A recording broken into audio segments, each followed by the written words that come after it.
Saya sampaikan seperti ini.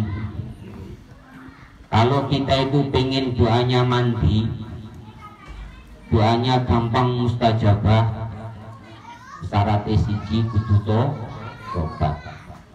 Kudu tobat. Nah, tobat niku awas. Saya ingatkan kembali, tobat ini untuk yang bagaimana sih? Jangan hanya untuk perkara-perkara yang menyimpang dari syariatnya Gusti Allah secara zahiriah. Akan tetapi juga perlu ditaubati, yaitu hal-hal yang menyimpang dari Allah secara batiniah. Nah, yang ngono akeh-akeh anggene maca istighfar. Maca istighfar ojo wayang mlebu jagong tok. Artinya jangan cuma waktu semedi doang. Tatkala kita beraktivitas, kita melakukan kesibukan, kemudian secara nggak sengaja diri kita melakukan suatu hal yang menyimpang dari aturan Gusti Allah, niku undang-undang istighfar. Ya insya Allah, tatkala kok itu bisa kita laksanakan dalam kehidupan kita sehari-hari, doa kita ini loh gampang dikabul dening Allah Subhanahu wa Ta'ala. Karena salah satu perkara yang membuat doa itu cepat terkabul apabila itu berasal dari hati yang jernih yang bisa menjernihkan, yaitu taubat. Kemudian masalah sholat.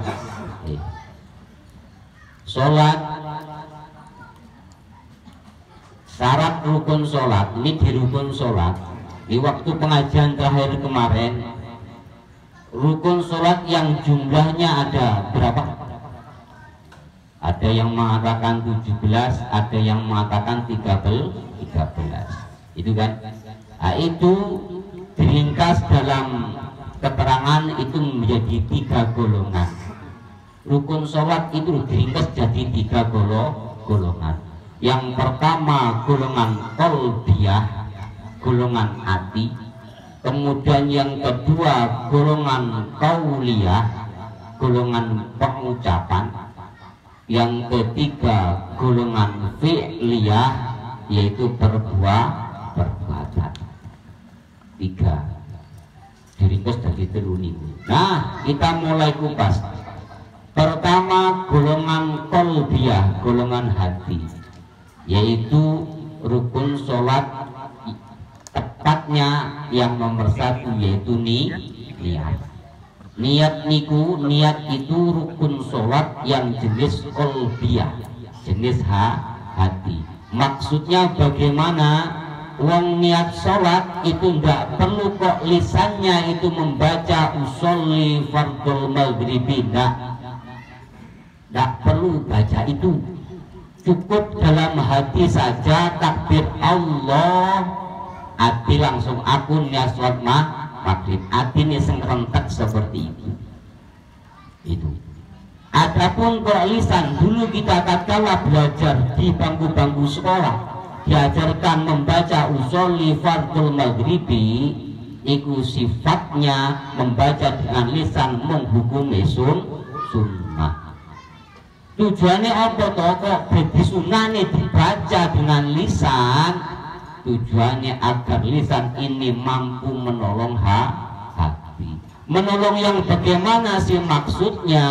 Supaya hati ini tetap fokus bahwasanya diri kita itu akan mengerjakan sholat.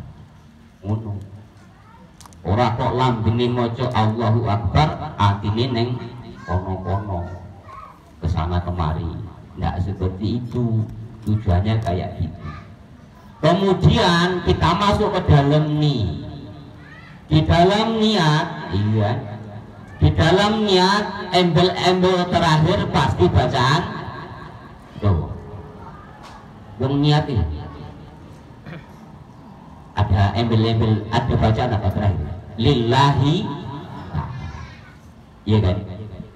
Kita mau sholat pasti ujung terakhirnya lillahi ta'ala. Kita mau puasa ujung terakhirnya lillahi ta'ala. Kita mau zakat pasti ujung terakhirnya lillahi ta'ala. Ya artinya lillahi ta'ala di apa toh? Kan juga gitu. Supaya dalam kita, ben bener kita, ben sempurna kita. Artinya lillahi ta'ala niku kalau disimpulkan simpel sekali krono Allah ta'ala. Nah, bahasa krono Allah ta'ala ini mempunyai makna yukono. Maknanya bagaimana sih? Ternyata bahasa karena Allah ta'ala itu mengandung dua makna. Yang pertama, makna bahwasanya apa segala suatu ibadah yang saya kerjakan ini untuk Allah. Kesannya kita memberi Allah, kan gitu terus saja. Wonggo Allah, aku ngakoni salat nggo Gusti Allah. Saya mengerjakan salat untuk Allah. Kesannya kita melakukan ibadah untuk Allah. Kita memberi Allah. Makna pertama. Padahal itu makna pertanyaan seperti itu. Tatkala ada seorang sudah mampu seperti itu, ya bagus. Bagusnya di mana? Berarti si orang tersebut melakukan sesuatu hal ibadah ini enggak ada yang lain untuk Gusti Allah. Enggak nggo bojoku, enggak nggo anakku, enggak nggo selingkuhanku misalnya. Itu bisa-bisa aja wong salat malam nggo selingkuhan. Wah, tak salat malam kerjanya kan ya. Kan gitu. Makna pertama. Itu tanda itu belum. Makna yang kedua ini makin masuk ke dalam, dan tidak mudah ini. Makna yang kedua bahwasanya karena Allah ini mengandung makna penyadaran diri, sadar betul dirinya bahwasanya aku mampu mengerjakan ini semua berkat pertolongan Allah Subhanahu wa ta'ala. Bahasa la haula wala quwata illa billah itu nyata dalam diri. Tatkala kalau kita niat kok belum nyampe ke yang kedua itu, berarti ya kita harus memproses diri kita agar supaya nyampe ke situ. Nyampe ke situ. Sadar betul, menyadari betul, mengakui betul bahwasanya apapun yang saya lakukan, ibadah yang saya lakukan ini, kemampuan beribadah ini, kemampuan sholat ini, kemampuan puasa ini, kemampuan berjamaah ini, kemampuan bakti kepada suami, kemampuan bakti kepada istri, setia dan lain sebagainya, itu semua adalah anugerah Allah Subhanahu wa ta'ala. Wis ngono, wis mantep nih. Sholat yang seperti itu, niatan yang seperti itu pasti akan menghasilkan energi, yang energi tersebut mampu tanha anil fasya wal munkar. Energi yang mampu mencegah diri si pelaku sholat, musolli orang yang sholat dari berbuat keji dan munkar. Nyambung betul? Paham murai?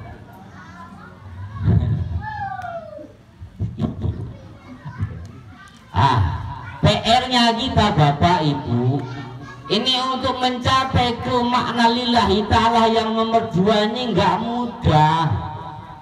Mengakui, menyatakan itu loh, mengakui sebenar-benarnya bahwasanya aku bisa seperti itu karena diberi Allah, karena anugerah Allah, itu nggak mudah. Sadar seperti itu perlu diproses diri kita, perlu dilatih diri kita. Latihannya bagaimana sih? Sering-sering kita mengikuti majelis zikir, janjane niku latihan di pikiran, janjane yo niku.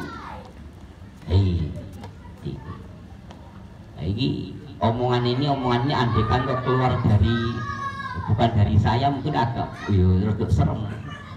Karena keluarnya cuma dari saya, sopo-sopo itu biasa-biasa saja. Niku.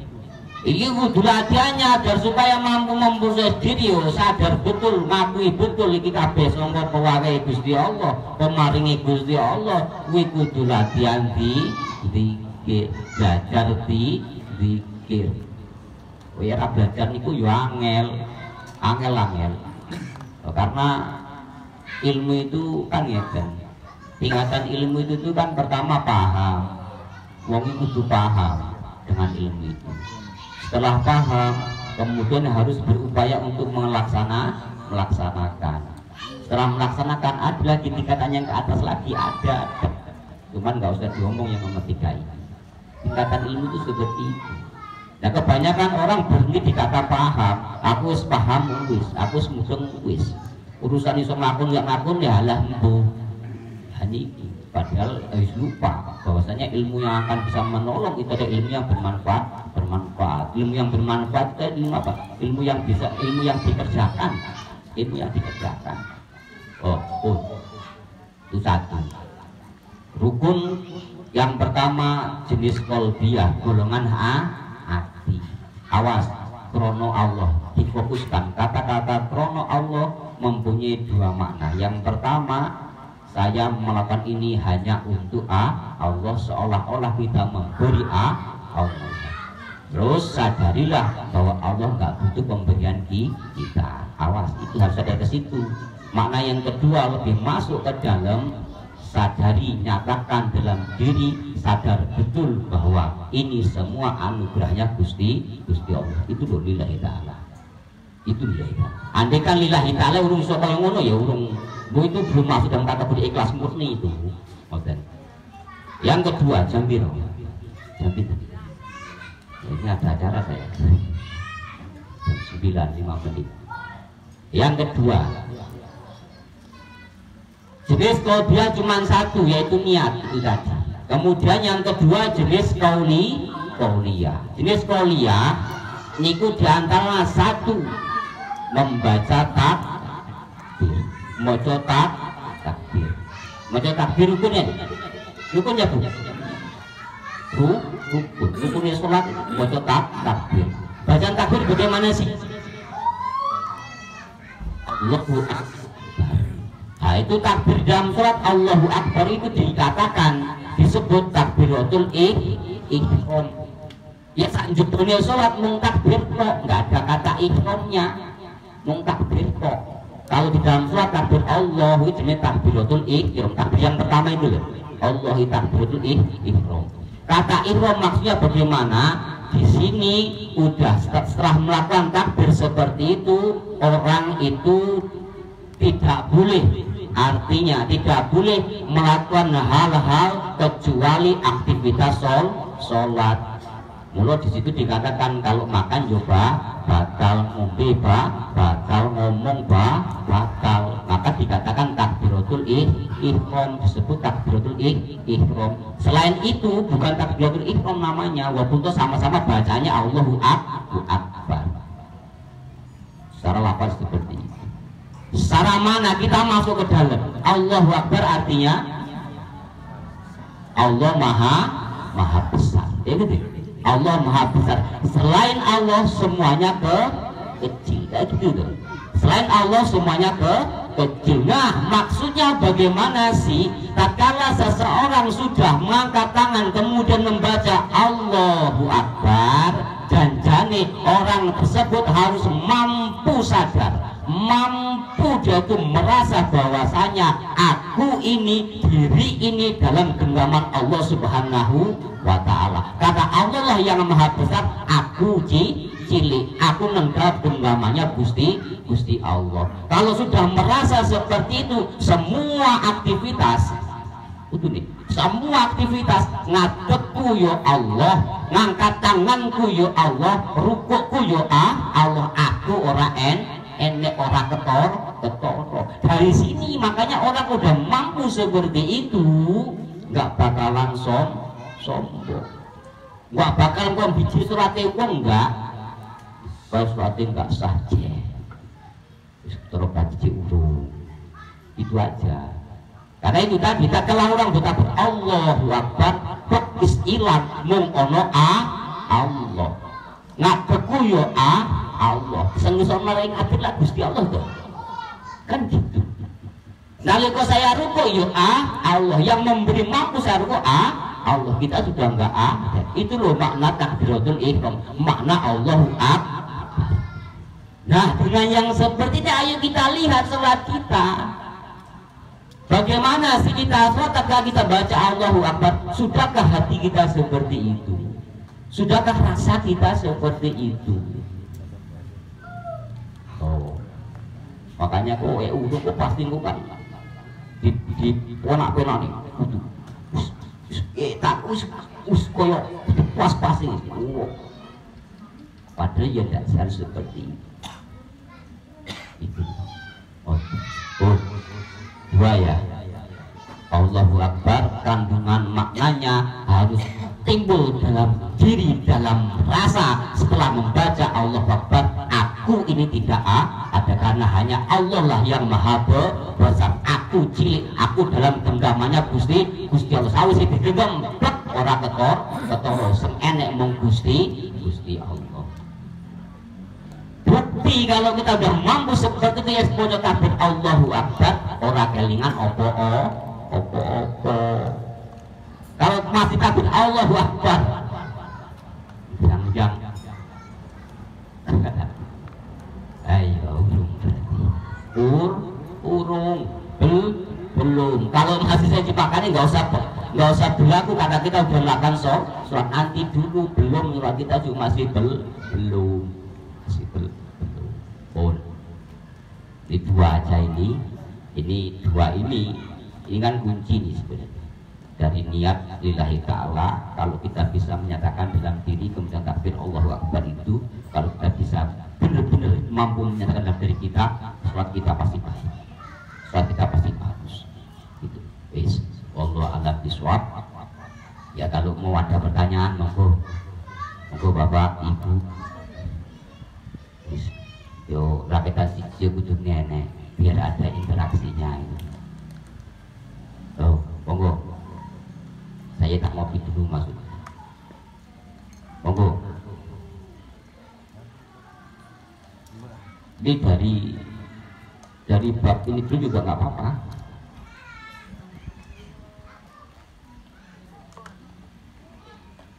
Oh ngajinya kedalaman kejerun jorak lah. Kita sudah tua masalahnya. Kita sudah tua. Kalau nggak kita belajar kayak gitu nanti bagaimana? Oh no. Loh, kita itu jangan suka mengejar diri kita bodoh, Bapak Ibu. Jangan ngejar diri kita bodoh. Just aku pinter, tapi cukup mengati wae maksudnya. Biar supaya kau mau mengejar ilmu gitu loh, mau mengejar pengetahuan gitu loh. Tapi kalau kita udah mengejar diri kita, aku bodoh, mandek ngono, rampung. Tapi kalau kita mendengar bahasan-bahasan yang agak jelimet dikit, kita udah geleng-geleng kepala. Padahal bab sholat ini khususnya itu ada ilmu hal. Maksudnya bagaimana ilmu yang itu akan kita praktekkan dalam kehidupan sehari-hari. Kita pasti sholat masalahnya, kan gitu. Monggo, ada enggak?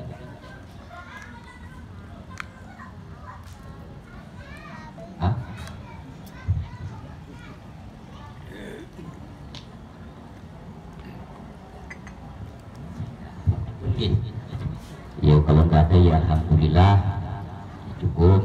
Muka manfaat barokah hidayah dan taufik Allah semoga teruntuk kita sehingga kita mampu mengamalkan ilmu yang sudah kita pelajari, yang sudah kita pahami, dan semoga kita selalu dalam bimbingan Allah Subhanahu wa taala. Bi barakatul Quran al-Fatihah.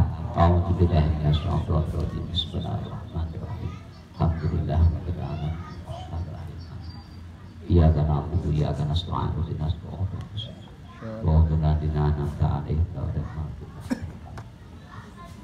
A'udzubillahi minasyaitonir rajim. Bismillahirrahmanirrahim. Allahumma sholli wa sallim ala sayyidina Muhammad wa ala ali sayyidina Muhammad silawali wal akhiri tabarakallahu ta'ala kulli sahabati Rasulillah ajma'in. Alhamdulillahi rabbil alamin.